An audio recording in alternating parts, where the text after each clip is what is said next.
ప్రార్థనను మర్చిపోతే, ప్రార్థన అనేది నువ్వు మర్చిపోతే నువ్వు మొత్తం శోధనలో పడినట్టు, ఆటంకంలో పడినట్టు. సరే, ఏది ఏమైనప్పటికీ కూడా సంఘము అంటే సంఘానికి ఉన్న ప్రాధాన్యత, సంఘానికి ఉన్న స్థానము బైబిల్లో ఎంత ప్రాధాన్యత ఇచ్చాడంటే, సంఘానికి ఒక శక్తి ఉంది. సంఘ ప్రార్థన చాలా బలమైనది. మనం సంఘంగా కూడి ఉన్న మనము ప్రార్థించే వారిగా ఉండాలి. చల్లారిన స్థితిలో ఉండకూడదు. చల్లారిన స్థితిలో ఏ రోజు కూడా ఉండకూడదు. సమస్యలు వస్తాయి, బాధలు వస్తాయి, ఇబ్బందులు వస్తాయి.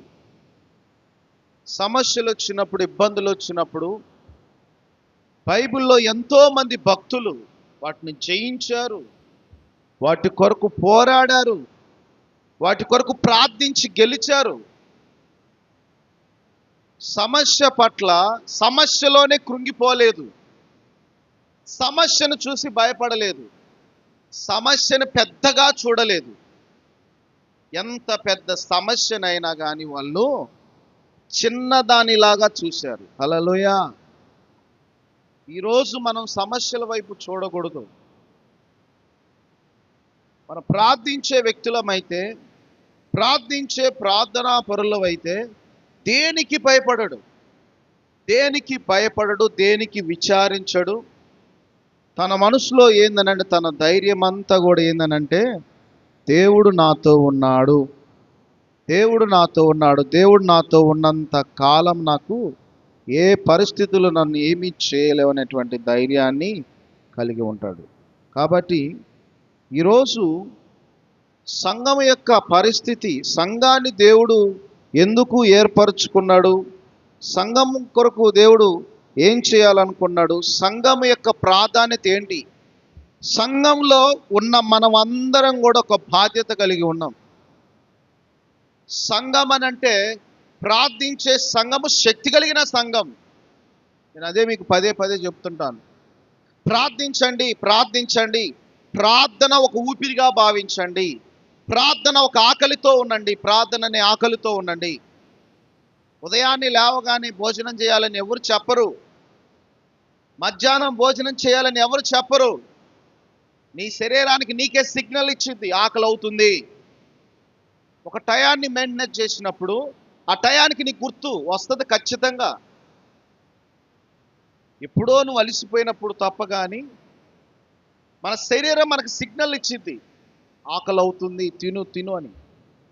ఓవర్ టైం అయినప్పుడు ఏమైపోద్ది, బాడీ అంతా నీరసం అయిపోద్ది. మరి నువ్వు ఒక సమయాన్ని కేటాయించినప్పుడు ఆ విలువ పరిశుద్ధాత్మ దేవుడు నిన్ను కదిలిస్తాడు అనమాట. ఏళ్ళపాల లేకుండా, సమయం సందర్భం లేకుండా నీకు గుర్తొచ్చినప్పుడల్లా చేస్తావు. చూసావా, నీ హృదయము దొంగల గుహగా మార్చబడుతుంది. హల్లెలూయా. ఉదయకాలం పెట్టుకున్నాం, ప్రార్థించడం అలవాటు నేర్పించడం కోసమే. ఎందుకు అనంటే, ముందు ప్రథమ స్థానం దేవునికి ఇవ్వాలి. అరుణోదయమున ఎంతో మంది భక్తులు లేచి దేవుని స్తుతించారు, దేవుని ఆరాధించారు, దేవునికి ఇచ్చే స్థానాన్ని దేవునికి ఇచ్చారు. మరి ఇప్పుడు మన సంఘంగా ఉన్న మనకు కావాల్సింది ఏంటంటే, ఈ కడవరి కాలంలో, చివరి కాలంలో మొదటి ఉన్న భక్తి కంటే రెట్టింపు కావాలన్నమాట. మొదటి భక్తి కంటే రెట్టింపు కావాలి. చివరిలో పరిశీలించేది నీ భక్తిని చూస్తారు. చాలా మంది ఉన్నారు, ఆరంభంలో చాలా మంది ఉరుకులాడుతారు, పరుగులాడుతారు, చివరికి వచ్చేసరికి చల్లారిపోతారు. ఇది చల్లారిపోయేది కాదు భక్తి. ఇది కడ వరకు, శ్వాస వరకు, ఆఖరి శ్వాస వరకు ఉండే భక్తిది. అందుకని సంఘంగా ఉన్న మనం నేర్చుకోవాల్సింది ఏంటంటే, ప్రార్థించడం ఒక అలవాటుగా నేర్చుకోవాలి, ప్రార్థన ఒక ఊపిరిగా నేర్చుకోవాలి, ప్రార్థనే నా యొక్క శ్వాసగా భావించాలి. ప్రార్థన ఆగిపోయిందనంటే ఊపిరి ఆగిపోయినతో సమానంగా భావించాలి, అంత విలువగా భావించాలి. ఎప్పుడైతే అలా విలువ కలిగి ఉంటావో నువ్వు ప్రార్థించేటప్పుడు దేవుని శక్తిని ఆహ్వానించుకుంటావు. రోజుకి ఉదయం నుంచి 4 పూటలు 5 పూటలు తినేవాడు ఎలా ఉంటాడు, రోజుకు ఒక పూట తినేవాడు ఎలా ఉంటాడంటే మీరే చెబుతారు. వీడు 24 గంటలు తినే పనిలో ఉన్నాడు కాబట్టి వీడు బలంగా ఉంటాడు అని అంటారు. వీడు అసలు ఎప్పుడో గుర్తొచ్చినప్పుడు ఒక ముద్ద తింటాడు కాబట్టి వీడంత బలహీనుడిగా ఉంటాడని చెప్తారు. రోజు తెలుసుకోవాల్సిన జాగ్రత్తగా గుర్తుపెట్టుకోవాలి. అపోస్తుల సంఘము ప్రార్థించింది అని అంటే ఉన్నవారు ప్రార్థించేవారిగా ఉన్నారు. కాబట్టి సంఘము ఎదుట పాతాళ లోక ద్వారములు నిలవనేరవు. హల్లెలూయా. ఈ సంఘము ఎదుట పాతాళ లోక ద్వారములు నిలవనేరవు. పాతాళం నిలవదు, లోకము నిలవదు, అపవాది యొక్క ద్వారములు నిలవబడవు. సాతాను గాడి పని ఏందనంటే నీ మీద నా మీద వాడు ప్రయోగించే ఆయుధము, వాడు ప్రయోగించే తంత్రం ఏందనంటే నిన్ను ప్రార్థించకుండా చేయటమే వాడు ఒక మొదటి పని. అది రెండవది వాక్యం చెప్పేటప్పుడు నిద్రపుచ్చే పని అన్నమాట. అంటున్నారా? అర్థమై ఉంటుంది. హల్లెలూయా. వాక్యం చెప్పేటప్పుడు నిద్రపోయే వాళ్ళకి అర్థమవుతుంది. ప్రార్థించకుండా చేయటం మొదటి పని వాడిది. రెండోది వాక్యము విననీయకుండా బుర్రలో పోకుండా వాడు చేయటం వాడి పని. ఈ రెండు చేస్తే చాలు, వాడు నీ మీద గెలవటానికి చాలా ఈజీ. సాతాను గాడు నీ మీద గెలుస్తాడు, నువ్వు ఓడిపోతావు, నిత్యం ఓడిపోతావు, సచ్చేదాకా ఓడిపోతావు. ఈ రెండు లేకపోతే నువ్వు. అందుకనే చదువుకున్నోడికి చదువు లేనోడికి ఏమో ప్రార్థన కావాలి, చదువున్నోడికి ప్రార్థన వాక్యం రెండు కావాలి. నేను ఎందుకు గృహదర్శనాలు అప్పుడు అడిగేది ఎందుకు, ప్రార్థన చేస్తున్నవా, వాక్యం చదువుతున్నవా, ఎందుకు ఇంత ప్రయాస, ఇంత ప్రత్యేకమైన శ్రద్ధ? ఎందుకనంటే ఈ రెండు అవసరం. ఈ రెండు లేకపోతే అపవాది నిన్ను గెలుస్తాడు, అపవాదిగాడు నిన్ను ఓడిస్తాడు, అపవాదిగాడి చేతిలో చిత్తుగా ఓడిపోతావు. ఇంకా చెప్పాలంటే నువ్వు ఉన్నా ఒకటి లేకపోయినా ఒకటి. పైకి ఉన్నావు కానీ లోపల భక్తి లేకపోతే సచ్చిన వారితో సమానం. సంఘము అని అంటే ఏదో గుంపులు అవసరం లేదు. బైబిల్లో తేటగా స్పష్టంగా చెప్పబడింది, ఇద్దరు ముగ్గురుగా ఉన్నది కూడా సంఘమే. బైబిల్ లేఖనాల్లో తెలియజేసినటువంటి మాట, ఇద్దరు ఏక మనస్సు ఏకాత్మతో భూమి మీద ప్రార్థిస్తే ఆ ప్రార్థనకి ప్రత్యుత్తరం ఉంటుంది అని చెప్పాడు దేవుడు.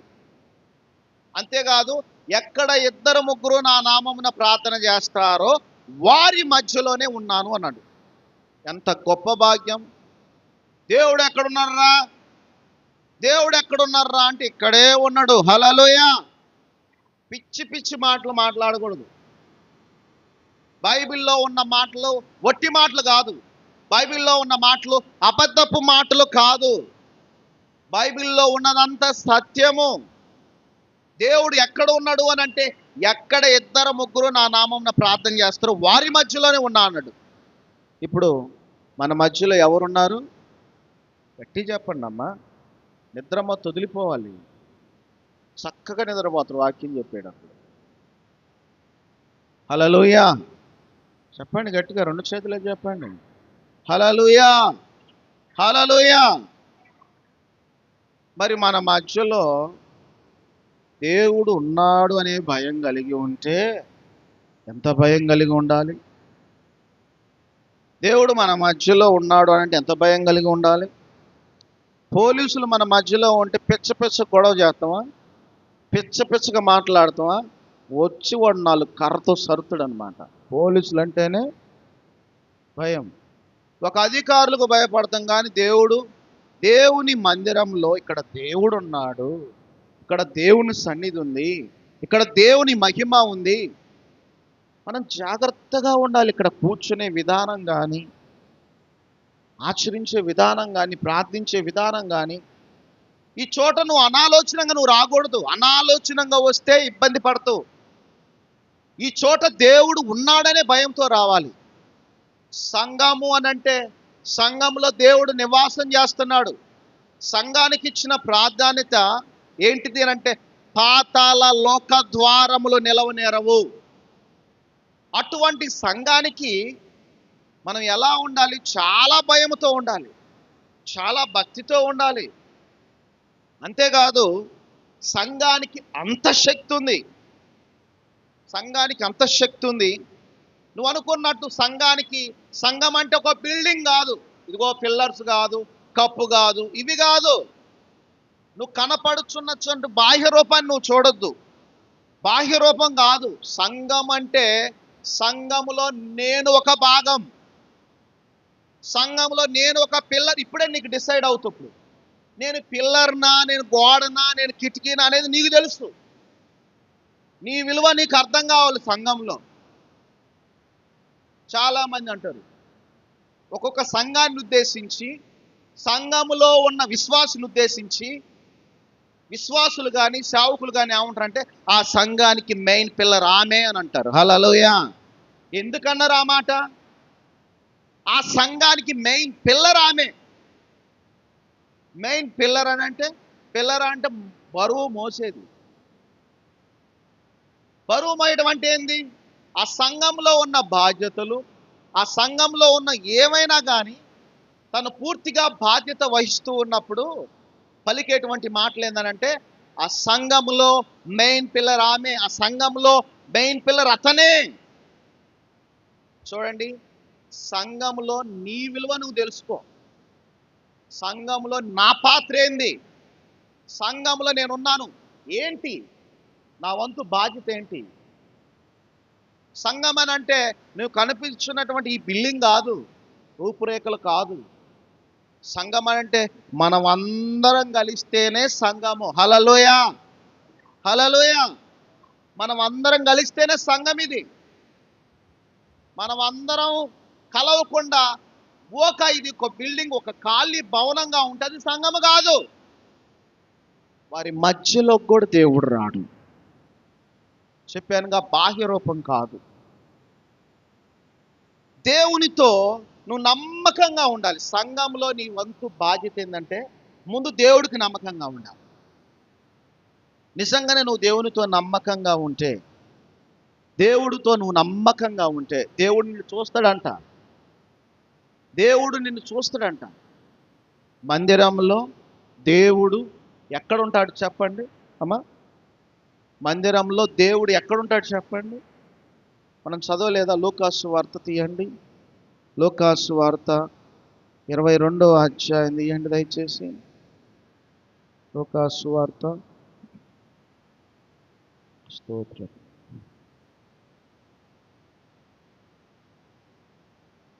లూకాసు వార్త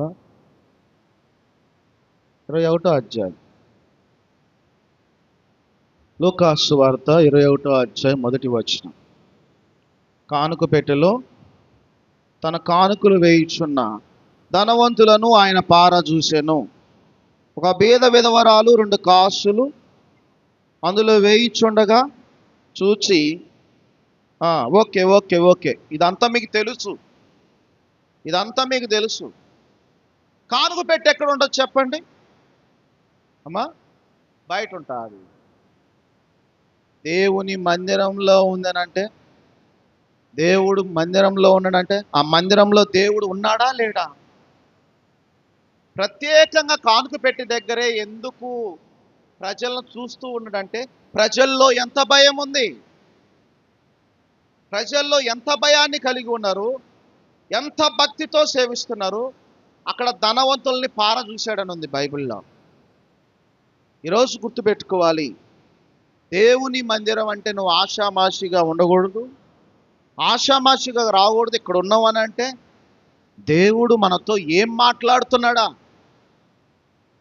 100 రూపాయలు గద్దెకి ఇచ్చి వాడు ఇట్టా కొట్టి అర్థం కాకపోతే మళ్ళీ చెప్పమంటే ఎంత జాగ్రత్తగా ఏంటో నా 100 రూపాయలు పోతాయి అని వాడు ఏదో మొత్తానికి చెబుతాడు, అది నమ్ముతూ అది నిజమో నిజం కాదు అబద్ధమో అది తెలియదు, కానీ ఈ దేవుని వాక్యం మాత్రం సత్యం. హల్లెలూయా. నువ్వు అంత శ్రద్ధగా వాక్యం వింటే నీ జీవితానికి పనికొస్తుంది. వాక్యాన్ని నిర్లక్ష్యం చేస్తున్నావు కాబట్టి, వాక్యాన్ని నువ్వు వింటలేదు కాబట్టి నువ్వు ఎదగకుండా నిన్ను ఆపుతుంది. అహం ఆపుతుంది, గర్వం ఆపుతుంది.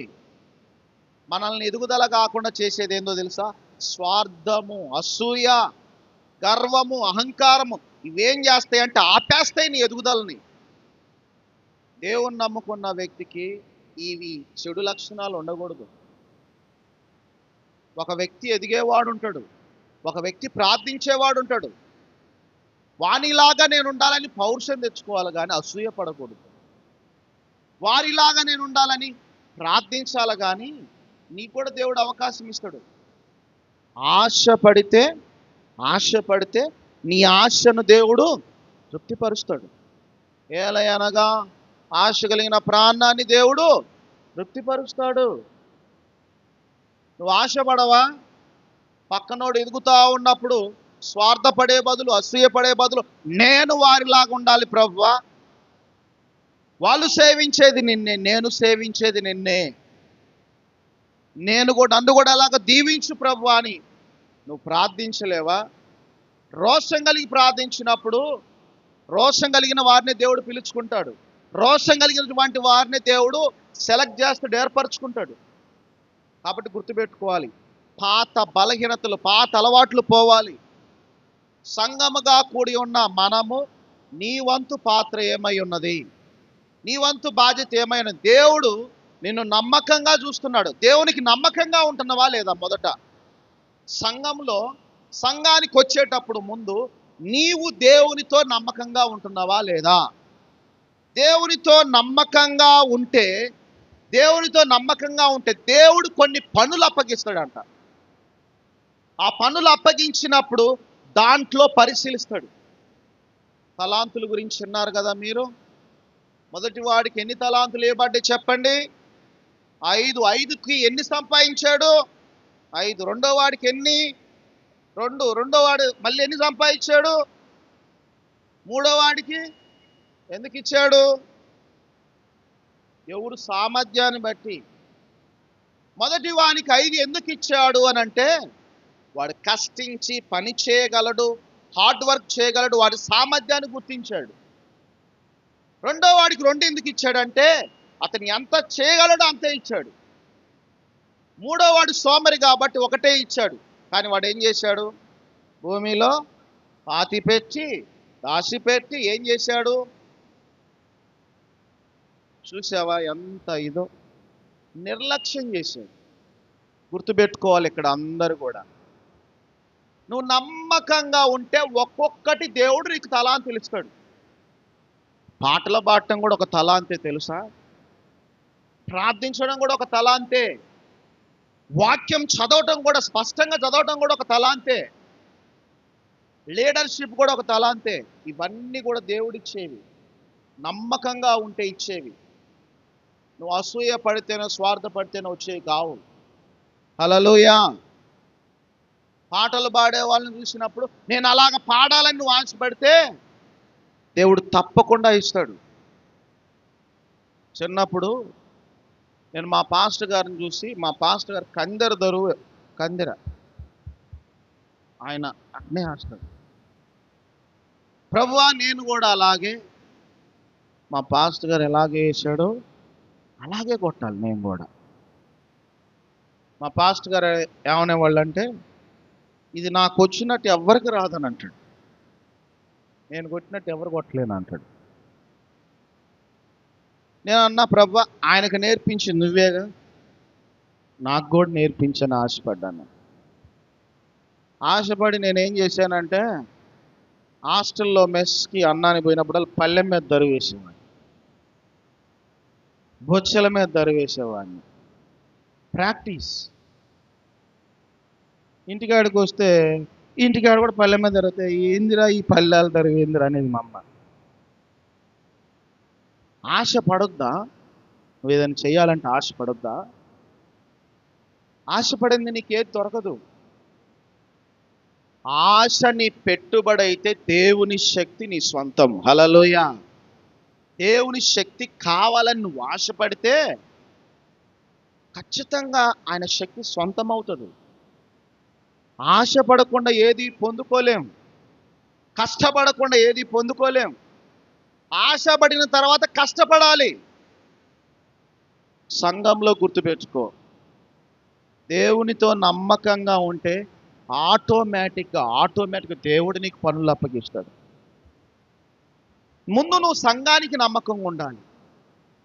దేవునికి నమ్మకంగా ఉన్నప్పుడు రెండవది సంఘానికి నమ్మకంగా ఉంటావు. ఈ రెండు జరిగినప్పుడు మూడవది లీడర్కి, నాయకుడికి నమ్మకంగా ఉంటావు. ఈ మూడు విషయాల్లో ఏ ఒక్కటి తప్పినా కానీ నీవు నీ అభివృద్ధిని నువ్వే అణుచుకుంటున్నావు, నీ ఆశీర్వాదాలను నువ్వే పోగొట్టుకుంటున్నావు, నీ ఎదుగుదలను నువ్వే అణుచుకుంటున్నావు. ఎందుకో తెలుసా? కేవలం దేవుడంటే భయం పోయి, కేవలం దేవుడంటే భక్తిని కోల్పోయినప్పుడు ఇవన్నీ జరుగుతాయి. కాబట్టి సంఘం అంటే ఆషామాషి కాదు. అపోస్తుల కాలంలో యాకోబు చంపబడ్డాడు. అపోస్తుల కాలంలో యాకోబు చంపబడ్డాడు. పేతురు మాత్రం చెరసాలలో వేయబడ్డాడు.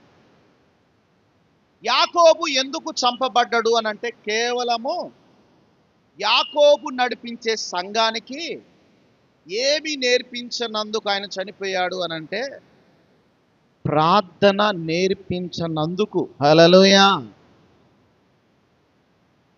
యాకోబు సంఘానికి కొన్ని విషయాల్లో కొన్ని పొరపాట్లు జరిగినాయి. కష్టం వచ్చినప్పుడు, నష్టం వచ్చినప్పుడు, ఈ పరిస్థితుల్లో వచ్చినప్పుడు ఎలా నిలబడాలి, ఏ విధంగా గెలవాలి, ఏ విధంగా నువ్వు నిలబడాలి అనేది సంఘానికి కొన్ని మెలకువలు నేర్పించలేకపోవడం వల్ల యాకోబు పట్టబడ్డాడు, యాకోబు చంపబడ్డాడు. రెండో అపోస్తలుడు పేతురు. పేతురు కూడా చెరసాలలో వేయబడ్డాడు. చూడండి, ఇద్దరు మనుషులు చూడండి. మొదటి వ్యక్తి ఎవరు? యాకోబు. రెండో వ్యక్తి పేతురు.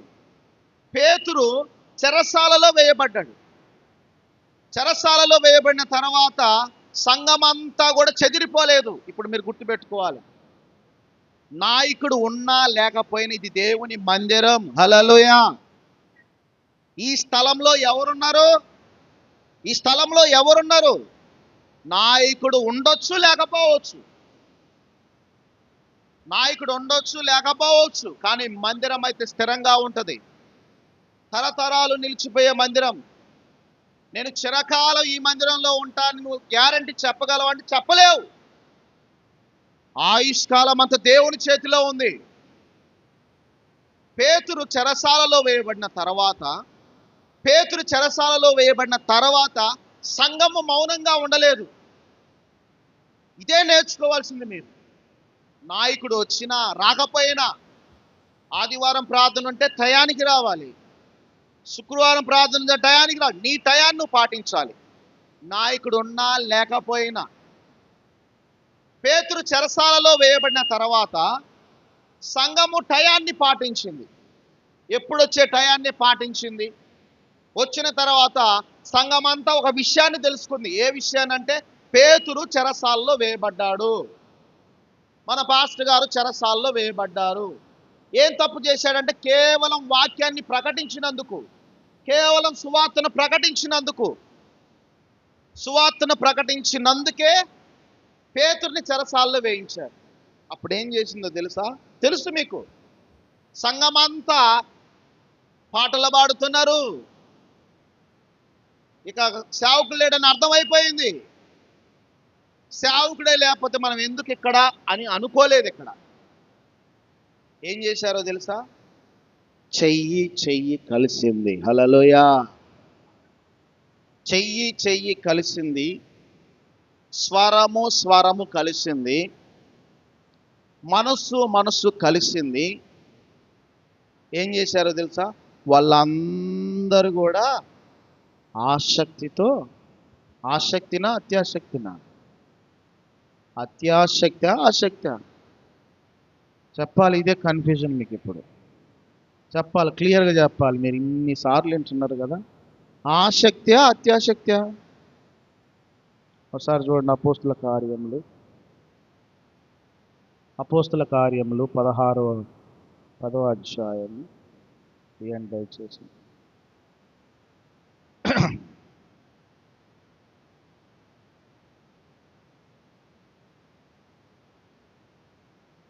12:5 చదవండి. పేతురు చెరసాలలో ఉంచబడెను. సంఘమైతే అతని కొరకు అత్యాసక్తితో దేవునికి ప్రార్థన చేయుచుండెను. హల్లెలూయా. చూసాంగా, ఆసక్తి అత్యాసక్తి అంటే ఏ శక్తి లేదు మా దగ్గర అంటున్నారు. ఆసక్తిగా ప్రార్థన చేసింది ఎవరు చెప్పండి? మళ్ళీ అదేం చెప్పండి. ఇక్కడేమో సంఘం అయితే అత్యాసక్తితో ప్రార్థన చేసినట్టుంది. ఆసక్తితో ప్రార్థన చేసిన వ్యక్తి ఎవరు చెప్పండి? చెప్పాలి. బైబిల్ మీరు చదవట్లేదు, నాకు బాగా అర్థమైపోయింది. పేజీలు కూడా నలగట్లేదు, బాగా నాకు అర్థమైపోయింది. ఏ పేజీ కూడా నలిగినట్లేదు, ఏ పేజీ కూడా ఈ బీరువాలో పెట్టినట్టే ఉంది బైబిల్ అంతా కూడా. రోజుకి గంట చదవండి అమ్మా, తెలివి వస్తుంది, జ్ఞానం వస్తుంది. ఈ లోకంలో ఉన్న తెలివి కాకుండా దైవికపరమైన జ్ఞానం వస్తుంది ఇందులో. చెప్పనా? యాకోబు పత్రిక 5వ అధ్యాయము 17వ చదవండి. యాకోబు పత్రిక 5వ అధ్యాయము 17వ. ఏలియా మన వంటి స్వభావం గల మనుషుడే, వర్షింపకుండునట్లు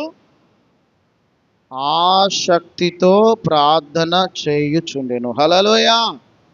చెప్పండి, 2 చేతులు చెప్పండి గట్టిగా. 2 చేతులు పైకి నిలబెట్టండి. హల్లెలూయా. ఇప్పుడు చెప్పండి, ఆసక్తితో ప్రార్థించింది ఎవరు? నువ్వే అని అంటారు, నాకు తెలుసుగా. ఎవరు ప్రార్థించింది? చదివిన వాళ్ళన్నా చెప్పండి అమ్మా. ఆసక్తితో ప్రార్థించింది ఎవరు? ఏలియా. అత్యాసక్తితో ప్రార్థించింది ఎవరు? పేతురు, సంఘం. ఇప్పుడు చెప్పండి, ఆసక్తితో ప్రార్థన చేసింది ఎవరు? అత్యాసక్తితో ప్రార్థించింది ఎవరు? మరి ఆసక్తితో ప్రార్థించినప్పుడు, ఏలియా ఆసక్తితో ప్రార్థించినప్పుడు ఏం జరిగింది? 3.5 సంవత్సరాలు వర్షం పడిందా పడలేదా? చెప్పాలి. పడిందా పడలేదా? చదువమ్మా లక్ష్మి, చదువు. వర్షింపకుండునట్లు, అదే యాకోబు పత్రిక. వర్షింపలేదు. ఇంకా చదువు. అతడు మరలా ప్రార్థన చేయగా ఆకాశము వర్షం ఇచ్చెను, భూమి తన ఫలము ఇచ్చెను. హల్లెలూయా. ఇప్పుడు మీకు కన్ఫ్యూజ్ అయిపోతున్నారు. ఆసక్తితో, ఆసక్తి అంటే ఇంగ్లీష్లో ఇంట్రెస్ట్. ఇప్పుడు చెప్తే మీకు ఇంట్రెస్ట్. నాకు ఇంట్రెస్ట్ లేదని అంటారు ఇప్పుడు మనోళ్ళు ఎవరు అడిగినా కానీ. ఈ పని చేయమంటే నాకు ఇంట్రెస్ట్ లేదని అంటారు. అది దాన్ని రాపోయినా కానీ ఆ పదం, నాకు ఇంట్రెస్ట్ లేదు, ఆసక్తి లేదు. ఏలియా ఏం చేశాడు? ఆసక్తితో ప్రార్థన చేశాడు. ఏమని ప్రార్థన చేశాడు తెలుసా? వర్షం పడకూడదు. మొట్టమొదట చేసిన ప్రార్థన ఏంది? వర్షము పడకూడదని. ఎన్ని సంవత్సరాలు చేశాడు?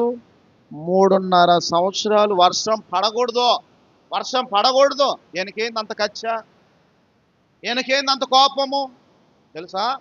యెజెబెలు, ఆహాబు ప్రవక్తలను చంపుతున్నారు, దేవుని సేవకులను చంపుతున్నారు.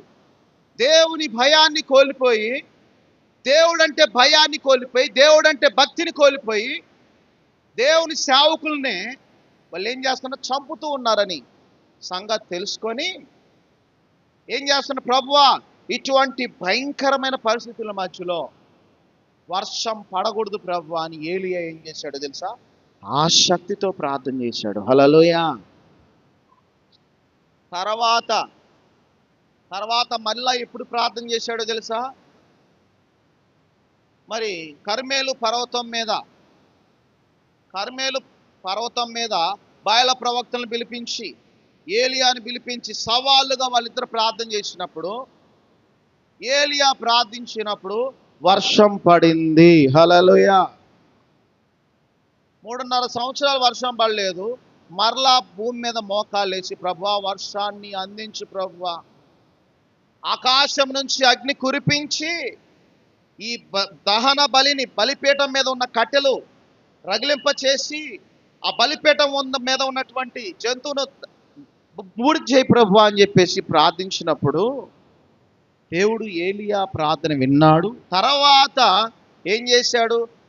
ఏలియా మరలా ప్రజలందరిలో ఒక చలనం వచ్చేసింది. యెహోవాయే దేవుడు అని చలనం వచ్చిన తర్వాత అహాబుకు చెప్తాడు, నువ్వు తొందరగా, వర్షం పడే టైం అయిపోయింది, వర్షం వచ్చే టైం అయిపోయింది అని చెప్పినప్పుడు, అప్పుడు దాకా ఆహాబను 3.5 సంవత్సరాల నుంచి ఇంత వాన కూడా లేదే, ఇప్పుడు ఎక్కడి నుంచి వస్తుంది వర్షం? ఏలియా ఏం చేసిందంటే ప్రార్థించాడు మోకాళ్ళ మీద.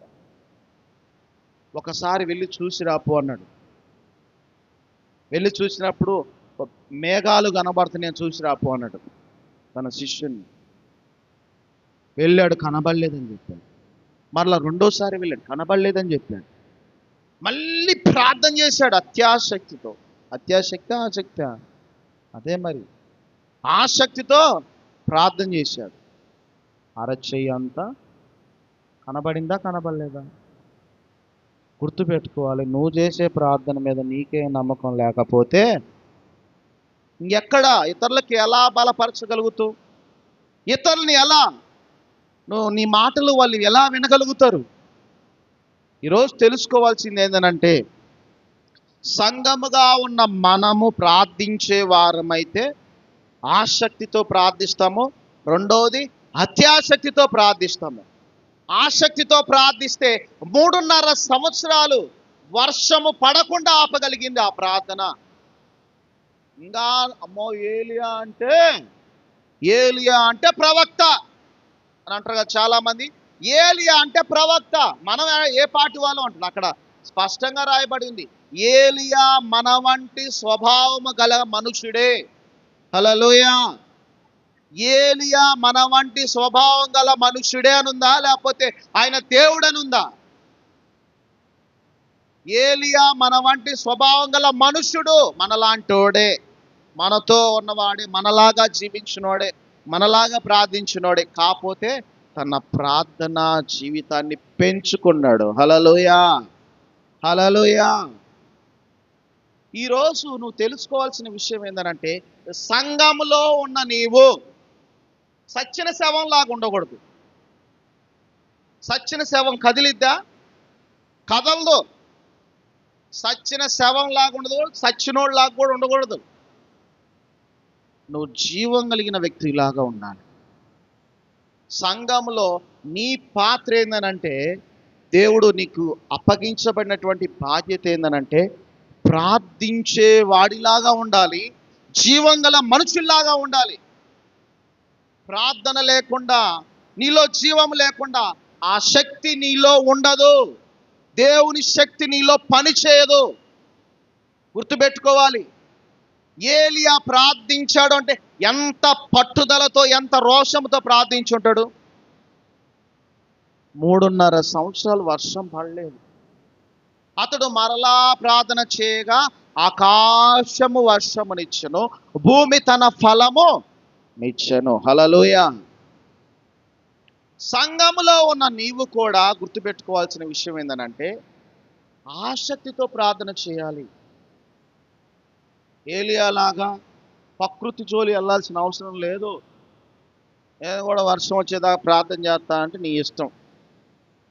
నేను కూడా ఏలియాలాగా వర్షం పడేదాకా ప్రార్థన చేస్తా అంటే నీ ఇష్టం.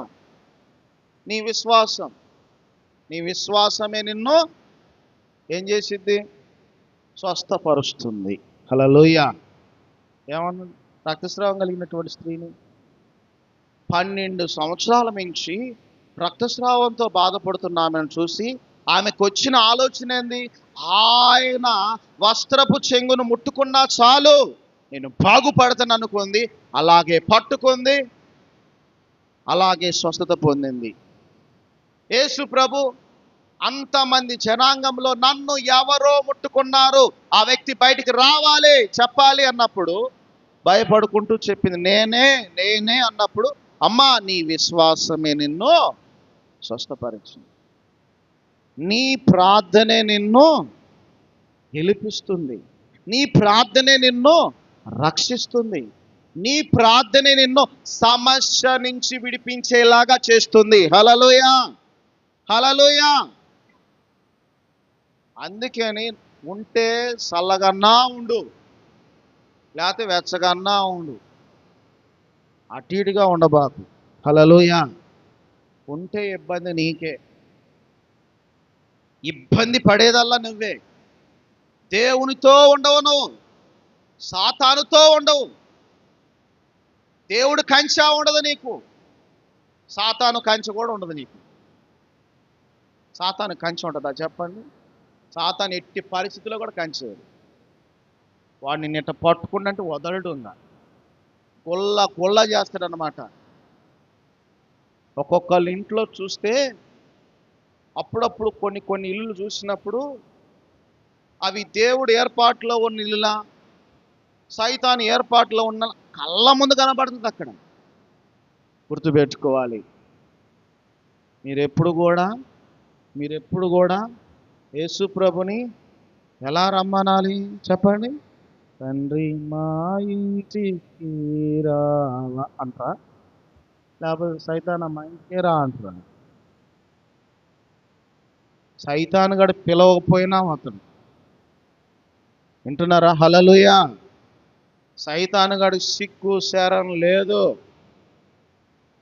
పెళ్లి భోజనాలు అప్పుడు ఉంటారు అటువంటి బ్యాచ్లు, పిలవకపోయినా వచ్చేవాళ్ళు ఉంటారు. సైతాన్ గడు కూడా అలాంటి వాడే. కొద్దిగా నీలో భక్తి లేదని అంటే చాలు నీ ఒళ్ళో వచ్చి కూర్చుంటాడు. గుర్తుపెట్టుకోవాలి. మీరు అందరూ కూడా బాప్టిజం తీసుకున్న వాళ్ళు. బాప్టిజం తీసుకున్న వాళ్ళకి ప్రార్థన లేకపోతే ఏముంటుంది? ఇంకా సచ్చినోడితో సమానమే. సచ్చినోడు ముందు కేకలేసినా రాడు, సచ్చినోడు ముందు ఏమని చేసినా కానీ రాడు. గుర్తుపెట్టుకోవాలి. ఈరోజు సంఘము ప్రార్థించే సంఘముగా ఉండాలి. హల్లెలూయా, హల్లెలూయా. సంఘము శక్తి కలిగినటువంటి సంఘంలాగా ఉండాలి. పేతురు యాకోబు చంపబడ్డాడు అంటే సంఘ ప్రార్థన లేదు. పేతురు నేర్పించుకున్నాడు, సంఘానికి నేర్పించుకున్నాడు, ఉపవాసాలు నేర్పించాడు, ప్రార్థన నేర్పించాడు. ఇక పేతురు లేడు అన్న విషయాన్ని సంఘం తెలుసుకుంది. ఇక పేతురు లేడు, ఇక పేతురు మన దగ్గరకు రాడు అనే విషయాన్ని గుండె చించుకున్నల్లా అందరు కలిసి ఏమైపోయినారు? అందరూ చెయ్యి కలిసింది, మనసు కలిసింది, స్వరం కలిసింది. ఏం చేశారు? ప్రార్థన సంఘమైతే. పేతురు చెరసాలలో వేయబడెను, సంఘమైతే అత్యాశక్తితో ప్రార్థన చేయుచుండెను. హల్లెలూయా. ఒకవేళ ఒక్క వారం పొర్రపాటున నేను రాలేదనుకోండి, చూసి ఇంక రాలేదు వెళ్ళిపోదాం పారి అనకూడదు. చర్చి టైం అంతా 10 గంటల నుంచి 12:30 గంటల దాకా ఏం చేయాలి? ఇక్కడ ప్రార్థనే చేయాలి. సేవకుడు ఉన్నా లేకపోయినా, అందుబాటులో ఉన్నా లేకపోయినా, ఒకవేళ రాలేకపోయినా, ఒకవేళ అనారోగ్యంతో ఉండి రాలేకపోయినా, ఉన్న 10 మంది కానీ 15 మంది కానీ 50 మంది కానీ ఎంతమంది అయినా కానీ ఏం చేయాలి? ప్రార్థన చేయాలి. సంఘములో నిత్యము ప్రార్థనా ధ్వని వినపడాలి. సంఘము ప్రార్థించే సంఘముగా ఉంటే ఆ సంఘము ఎదుట పాతాళ లోక ద్వారములు నిలవనేరవు. హల్లెలూయా. ఇంకొక విషయం తెలుసా? సంఘానికి ఎటువంటి శక్తి ఉందో తెలుసా? సంఘంలో ఉన్న నీవు నేను మనం అందరికి ఏ శక్తి ఉందో తెలుసా? సంఘము ప్రార్థిస్తే రోగులు స్వస్థపరచబడతారు. హల్లెలూయా. ఇది ఎంత బెనిఫిట్ చూడండి. సంఘము ప్రార్థిస్తే రోగులంతా స్వస్థపరచబడతారు. రోగులు అనే వాళ్ళు ఉండరు. అందుకని మనం అప్పుడప్పుడు ఏం చేయాలి? సంఘమంతా కలిసి ప్రార్థన చేయాలి కొన్ని అంశాల కొరకు. సంఘమంతా ప్రార్థన చేసినప్పుడు రోగులు స్వస్థపరచబడతారు. అంతేకాదు, సంఘములో ఎవరికైనా హీలింగ్ గిఫ్ట్, స్వస్థతావరం ఉన్నప్పుడు ఏం చేయాలి? అతను పిలిపించి అతని చేత ప్రార్థన చేయించాలి. హల్లెలూయా. హల్లెలూయా. ఇది మన సంఘము, ఇది ఒక మన కుటుంబము అని భావించాలి. కానీ దేవుడు కృపావరాలు ఎవరికి ఇస్తాడో తెలుసా? సాత్వికం కలిగినటువంటి వారికి ఇస్తాడు, విధేయత కలిగిన వారికి ఇస్తాడు. దేవుడు ఆయన కృప ఎవరి మీద అయితే ఉంటుందో వారికి వరాలు ఇస్తాడు. గుర్తుపెట్టుకుని, కృపావరాలు ఎవరికి ఇస్తాడంటే దేవుని కృప ఎవరి మీద అయితే ఉంటుందో వారికి కృపావరాలు నిలుస్తాయి. హల్లెలూయా. హల్లెలూయా. కాబట్టి ఇంకొకటి విషయం, అభిషేకించబడిన దైవజనుడి ద్వారా కూడా దేవుడు కార్యాలు చేస్తాడు. దేవుని చేత ఏర్పరచబడినటువంటి వ్యక్తి, దేవుని చేత అభిషేకించబడిన వ్యక్తి చేత దేవుడు కార్యాలు చేస్తాడు. ఆ కార్యాలు చేసిన ఆ సంఘంలో విశ్వాసులు కూడా అలానే ఉంటారంట. హల్లెలూయా. గుర్తుపెట్టుకోవాలి. ఇప్పుడు పేతురు నేర్చుకున్న ప్రార్థన, పేతురు చేసే ప్రార్థన సంఘానికి నేర్పించాడు కాబట్టి సంఘమంతా ప్రార్థించింది. కాబట్టి పేతురు ప్రార్థించినప్పుడు చెరసాల నుంచి విడిపించబడ్డాడు. పౌలు శీలలు పాటలు పాడుతూ ఉన్నప్పుడు ఏమైపోయినాయి? చెరసాల పునాదులు కదిలించబడ్డాయి. గుర్తుపెట్టుకోవాలి, పాటలు పాడే వాళ్ళు కూడా గొప్పవారే. హల్లెలూయా. ఒక్కొక్కరు పాట పాడుతుంటే ఉజ్జీవం ఉంటుంది, ఒక్కొక్కరు పాటలు పాడుతుంటే వినాలనిపించదు. కానీ మీరేమీ బాధపడకుండా అడగండి దేవుని, ప్రభువా ఈ స్వరము నన్ను చేసింది నువ్వే కదా, ఈ స్వరాన్ని కూడా చేసేది నువ్వే కదా, నాకు మంచి స్వరాన్ని ఇవ్వు, నేను నిన్ను ఆరాధించాలి, నీ నామం ఘనపరచబడాలి. ప్రతిదీ అడగండి. దేవుడిచ్చే తలాంతులు చాలా ముఖ్యమైనటువంటి. సంఘములో నీ వంతు బాధ్యత ఉండాలి, సంఘములో నీ వంతు పాత్ర ఉండాలి, సంఘములో నీ సామర్థ్యం ఏందో తెలుసుకోవాలి. కాబట్టి గుర్తుపెట్టుకోవాలి, మరి దేవుడు అలాంటి వారికి దేవుడు కృపనిచ్చి కృపావరాలిచ్చి వారి చేత ఆయన నామం ఘనపరచబడే విధంగా జరుగుతుందంట. అద్భుతాలు జరిగిన చేతనే, అద్భుతాలు ఎక్కడైతే జరుగుతాయో అక్కడ ఉంటారంట విశ్వాసులు. దేవుని శక్తి కూడా అక్కడే ఉంటుంది, దేవుని శక్తి ప్రభావం కూడా అక్కడే ఉంటుంది.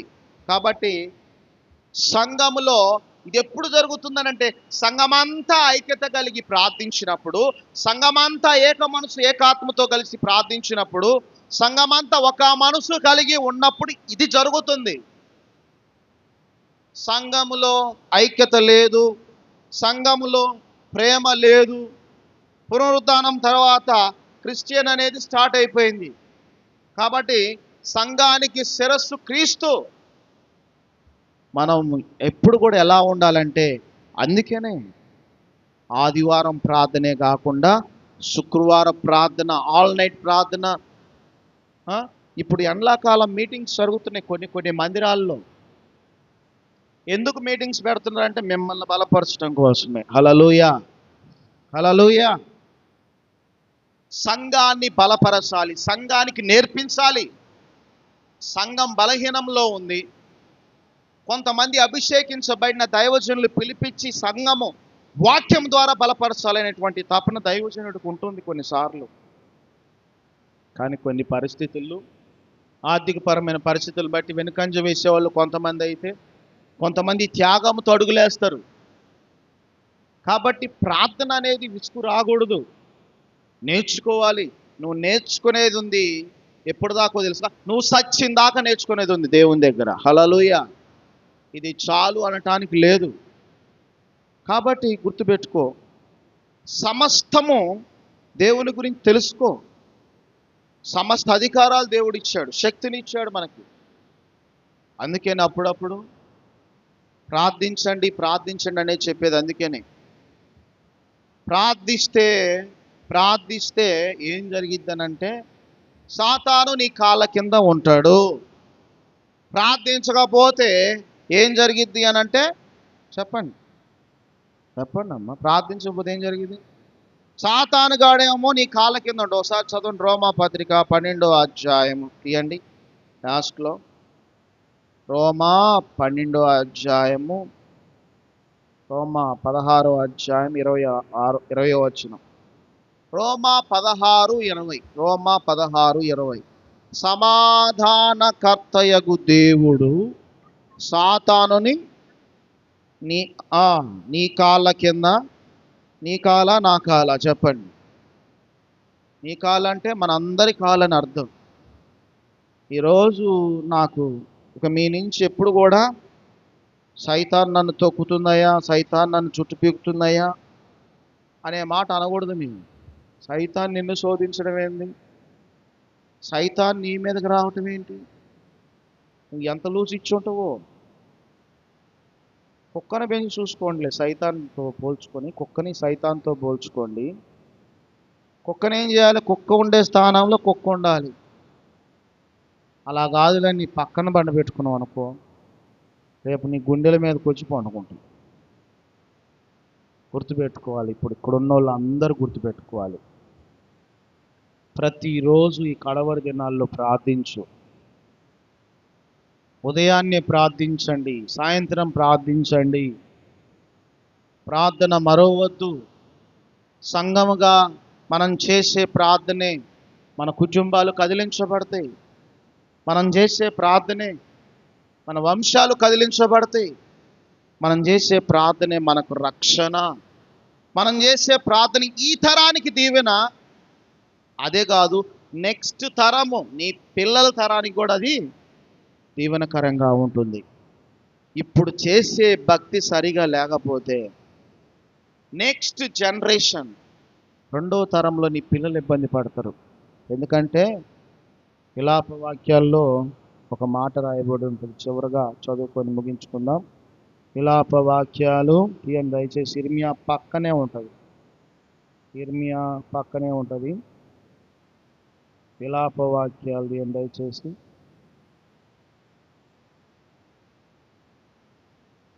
విలాప వాక్యాలు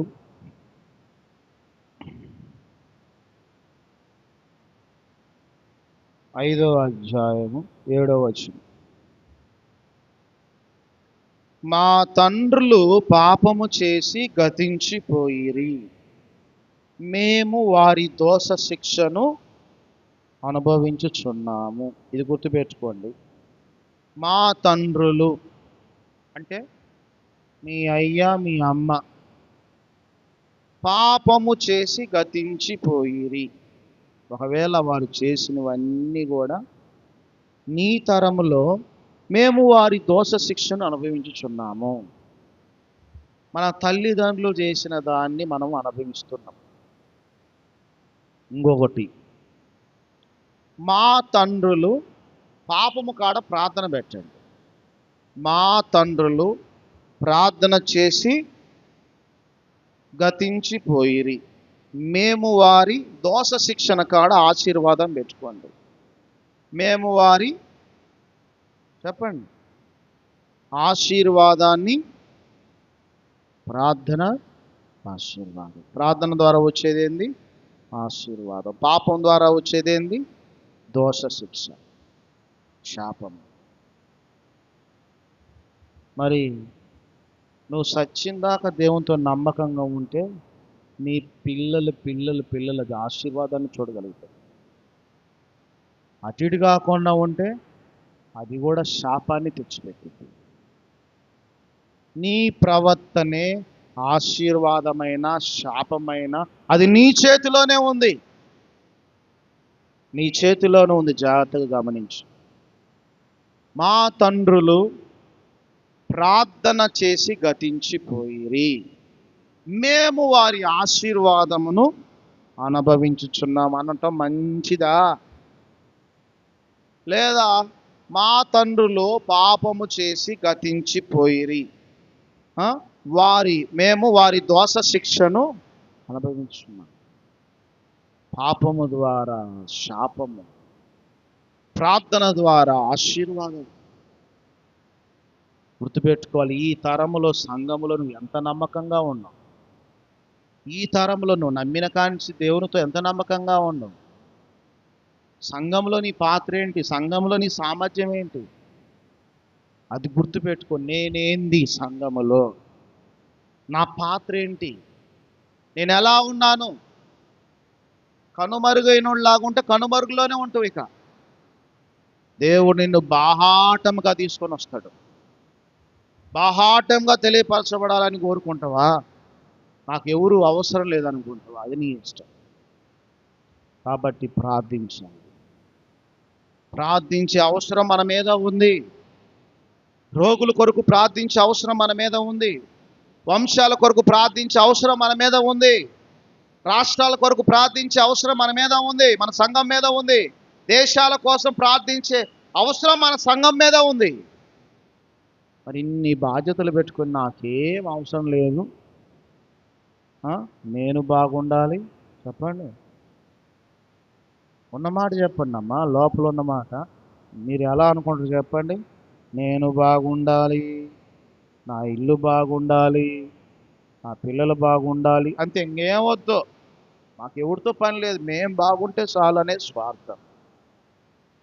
నలుగురి క్షేమాన్ని కోరుకునేవాడు మాత్రమే దేవుడు నమ్మినవాడు. హల్లెలూయా, హల్లెలూయా. నలుగురు క్షేమాన్ని కోరేవాడు, నలుగురు మంచిగా ఉండాలని కోరేవాడు దేవుని రక్తంలో కడగబడినటువంటి బిడ్డ. మరి పైకి యేసుప్రభుని నమ్ముకున్నానని చెప్పుకోవడం కాదు, కానీ నీలో ఉన్న స్వార్థపు బీజం తీసేసుకొని నేను మారాలి, నా కుటుంబం మారాలి, నా వంశాలు మారాలి, ఏ ఒక్కరూ నశించిపోవడం నాకు ఇష్టము కాదని దేవుడు పలికాడు. ప్రభువా అని నెహమ్యా లాగా నువ్వు నిలబడితే, నెహమ్యా ఒక్కడే నిలబడ్డాడు. నెహమ్యా ఒక్కడే నిలబడ్డాడు అని నెహమ్యాకి దేవుడు విషయాన్ని ఇచ్చాడు. నెహమ్యా ఆ పట్టణం కాల్చబడిన సంగతి తెలిసినప్పుడు ఏడ్చాడు. అయ్యో నా ప్రజలు, అయ్యో నా పట్టణము, అయ్యో నా పట్టణస్తులందరూ కాలిపోయారు అని ఆ విషయం తెలుసుకున్న తర్వాత ఏడ్చాడు, ఉపవాసాలు ఉన్నాడు. తన ముఖంలో కలలేదు. రాజు దగ్గర ద్రాక్షారసం ఇచ్చే వ్యక్తి. రాజే నెహమ్యా ముఖం చూసి, ఏంది నీకేమైనా రోగం వచ్చిందా?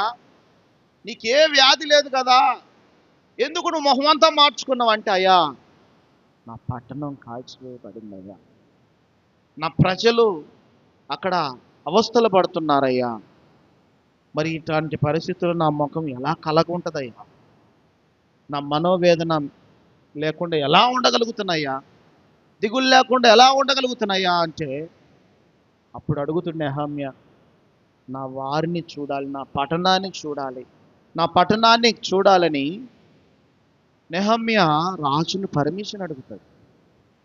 ఎప్పుడైతే ఆ విషయాన్ని తెలుసుకొని నెహమ్యా ఏం చేశాడు? ప్రార్థించాడు. హల్లెలూయా, హల్లెలూయా.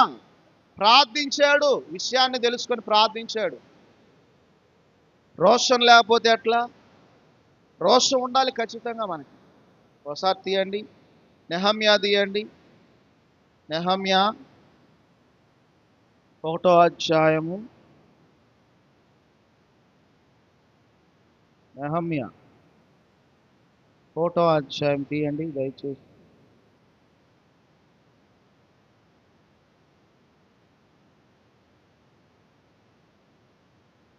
నెహమ్యా 1వ అధ్యాయము 3వ వచనం చదవండి.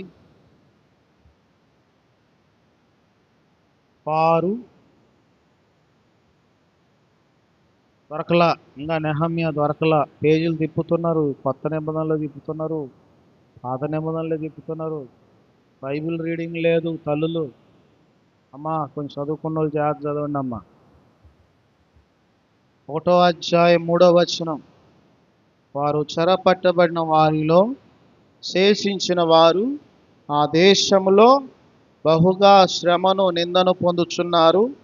మరియు యెరూషలేము యొక్క ప్రాకారము పడద్రోయబడినది, దాని గుమ్మములను అగ్ని చేత కాల్చబడినవి అని నాతో చెప్పిరి. ఈ మాటలు వినినప్పుడు నేను కూర్చుండి ఏడ్చి కొన్ని దినములు దుఃఖముతో ఉపవాసముండి ఆకాశమందలి దేవుని ఎదుట విజ్ఞాపన చేసి తిని. హల్లెలూయా. నెహమ్యా ఇంటికి వచ్చిందా కష్టము? నెహమ్యా ఉండే పట్టణానికి వచ్చిందా కష్టం? చెప్పండి. నెహమ్యా ఎక్కడో ఉన్నాడు, నెహమ్యా ఊరికి వచ్చింది కష్టం. నెహమ్యా పట్టణంలో ఉన్నాడా? లేడు. నెహమ్యా ఎక్కడో హైదరాబాద్ లాగా దూరంగా ఉన్నాడు. ఒకవేళ ఉజ్జాయింపు చెబుతాను, నెహమ్యాది ఒకవేళ పశ్చాములు అనుకో, పశ్చాములో లేడు. ఆయన ఎక్కడో రాజు దగ్గర ఉద్యోగం చేస్తున్నాడు. ఈ పట్టణం పాడైపోయిన సంగతి ఆయన కబురు అందింది. నెహమ్యాకి కబురు అందంగానే, అయ్యో నా పట్టణం పాడైపోయింది, అయ్యో నా పట్టణంలో ఉన్న గుమ్మాలు కాల్చబడ్డవి, అయ్యో నా పట్టణంలో ఉన్న ప్రాకారాలు పడద్రోయబడినవి, నా ప్రజలు శ్రమలో ఉన్నారు, నా ప్రజలు ఇబ్బందుల్లో ఉన్నారని విషయం తెలియగానే ఏం చేశాడంట? ఏడ్చాడంట. హల్లెలూయా. ఎవరికో వచ్చిన శ్రమని ఏడ్చాడు, ఉపవాసం ఉన్నాడు, కన్నీరు గార్చి ప్రార్థన చేస్తున్నాడు. ఈరోజు నీకు ఆ భారం లేకపోతే దేవుడు నీకు పనులు అప్పగించాడు. హల్లెలూయా, హల్లెలూయా. మన ఊరి గురించి బాధ్యత, ప్రార్థించే బాధ్యత మన మీద ఉంది. నెహమ్యా ఎక్కడో ఉన్న నెహమ్యా ఏడ్చాడు ఊరి కోసం, ఊరిలో ఉన్న ప్రజల కోసం. ఊరు బాగుండాలి, పట్టణం బాగుండాలి, ప్రజలు బాగుండాలి అని ఉపవాసం ఉండి ప్రార్థన చేస్తూ, చూడండి 5వ వచనంలో ఎలా ప్రార్థన చేస్తాడు. ఆకాశమందున్న దేవా, భయంకరుడైన గొప్ప దేవా, నిన్ను ప్రేమించి నీ ఆజ్ఞలను అనుసరించి నడుచువారిని కటాక్షించి వారి నిబంధన స్థిరపరచువాడా. చూడండి ఎంత వినయంగా ప్రార్థన చేస్తున్నాడో. ఈ ప్రార్థన మనకు అసలు రానే రాదు. హల్లెలూయా. నెహమ్యా ఏ విధంగా ప్రార్థన చేస్తున్నాడో చూడండి. ఆకాశమందున్న దేవా, గొప్ప దేవా, భయంకరుడు అయిన దేవా.